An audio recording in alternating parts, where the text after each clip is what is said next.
Brahmanbaria news, সংবাদে সারাক্ষণ। শুরুতেই সংবাদ শিরোনাম।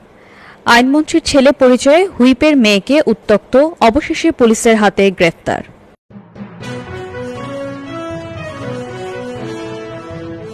আইনমন্ত্রী আনিসুল হকের ছেলে পরিচয়ে জাতীয় সংসদের হুইপ মাহবুব আরা গিনির মেয়েকে উত্ত্যক্ত করার ঘটনায় আক্তার হোসেন নামে এক যুবককে গ্রেফতার করেছে পুলিশ।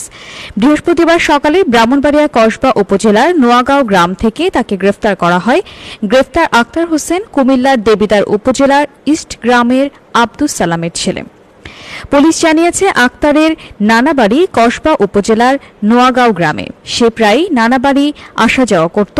তার বাবা আব্দুল সালাম পেশায় একজন মাছ ব্যবসায়ী, কিন্তু আক্তার নিজেকে আইনমন্ত্রী আনিসুল হকের ছেলে পরিচয় দিয়ে